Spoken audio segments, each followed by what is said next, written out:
Good evening. For WRCO News, I'm Joanne Krulotz. The latest Marquette poll has Harris with a 4-point lead. The Marquette poll shows voter divisions are starker now than the last two election cycles. Harris polls better than Trump on personal character. Sharonda Orridge of Minneapolis says she's voting for Kamala Harris because she's concerned about preserving democracy. It's closer to my vision than what I see for Donald Trump, because he don't see people.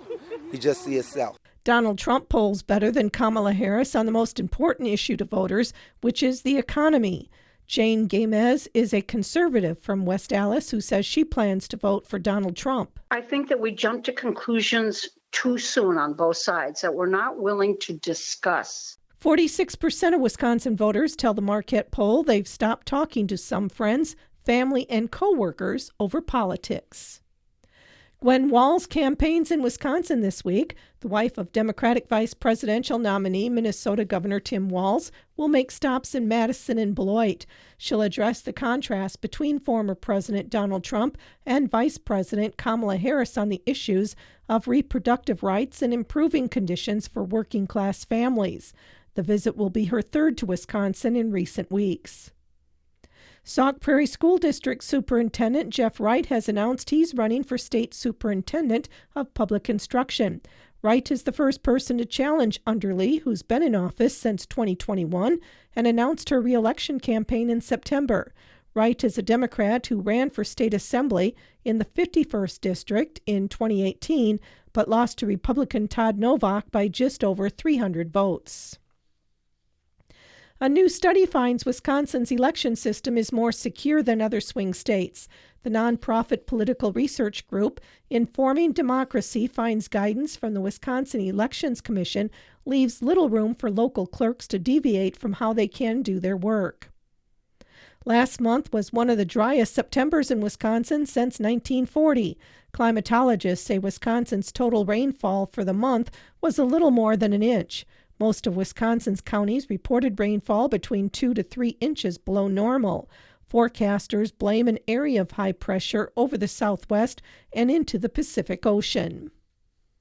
A survivor of Hurricane Helene is in Wisconsin with family to not be a drain on resources for people who have nowhere else to go. Andrea Ducklow said while things are devastated in her little town of Spruce Pine, North Carolina, people are getting help. There are supplies getting to people. They have different areas set up for people to get things they need.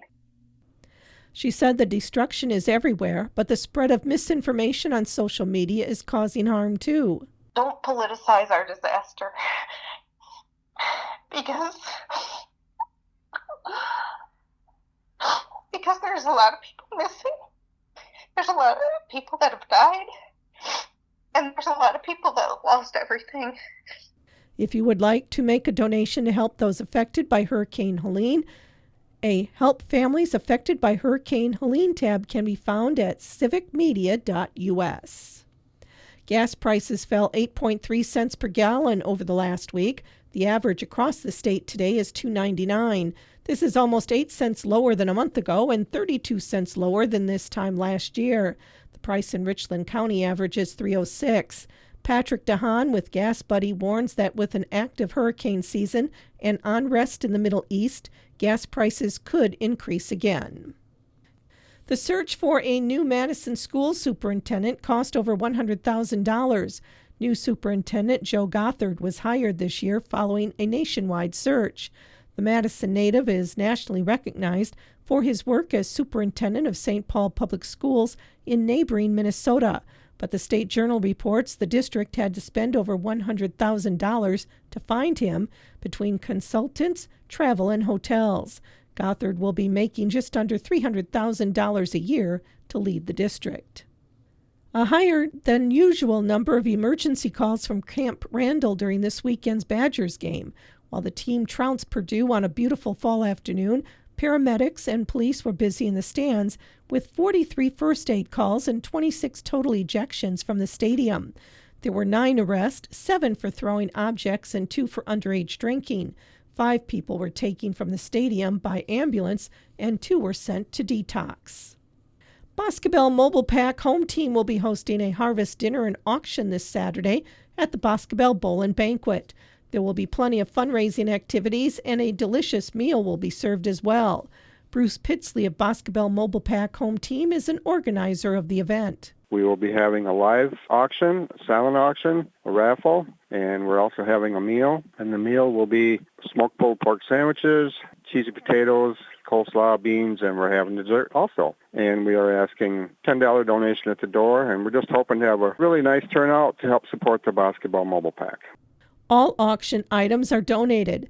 Boscobel Mobile Pack Home Team hosts auctions throughout the year to help raise funds. We've had auctions in the past, and in February we do our pie auction, which is very well attended, and that's an excellent fundraiser. We've done fundraisers in October for several years, and this will be our fourth auction in the fall. We did two of them at the farmers market in Boscobel, and last year we did one at the bowling alley, and we're going to do that one again this year. It was very well attended last year.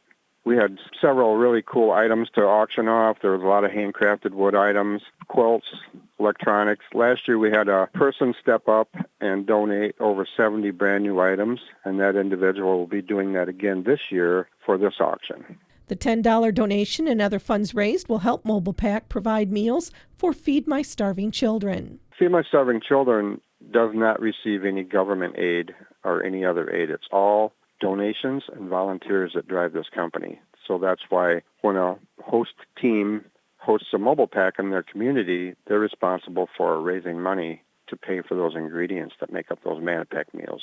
Pitsley says that Mobile Pack has been helping Feed My Starving Children for many years. Boscobel has been hosting a mobile pack for Feed My Starving Children since 2012. And with the exception of 2020, we've had one every year. This upcoming mobile pack in Boscobel will be on April 10th through the 12th, and that will be our 13th mobile pack in Boscobel. And the meals for our last event went to Panama. An entire shipping container of 35 pallets, and one additional pallet that we packed went to Grenada. The Boscobel Mobile Pack host team for Feed My Starving Children fundraising event will be held Saturday at Boscobel Bowl and Banquet, starting at 5 with an auction preview. For a $10 donation, you can enjoy a dinner at 6, and the auction will begin at 7. The silent auction closes before the live auction begins. Donations can be dropped off Thursday and Friday at Boscobel Bowl and Banquet between 4 and 8.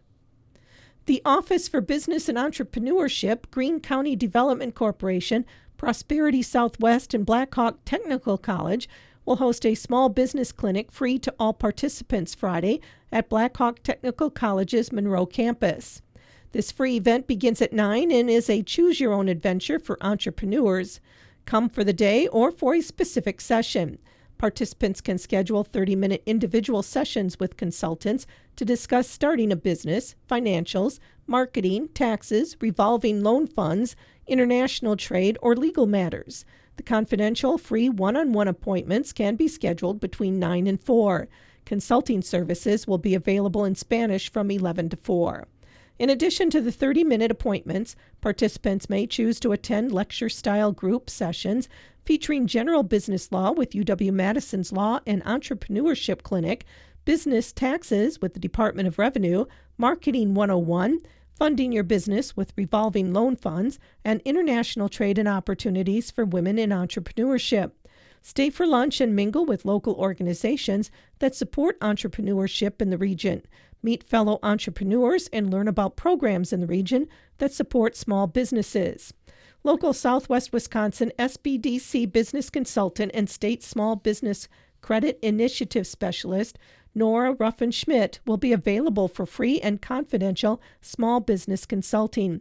Contact her at nora.ruffin-schmidt at business.wisconsin.edu. Register for the clinic being held Friday by calling 608-716-9441. A tree that's traveled further than nearly any human in history has been planted in Dunn County. The Dunn County Historical Society was chosen by NASA to participate in their Moon Tree program, which saw the seedling for the tree travel around the moon and back before being given to the Historical Society. Officials from the Dunn County Historical Society say they were chosen because they'll be able to keep the tree alive and use it as an educational tool. The seedling they received was on NASA's Artemis 1 space launch. The winners of the Richland FFA Alumni Raffle have been announced. The grand prize winner of a 1940-era Alice Chalmers WC is Kirk Layer. The second prize, a $500 gift certificate to the Richland Locker, is Brian Dagg, and third prize of $250 cash goes to Harold Geis. The Richland FFA alumni wish to thank everyone who participated.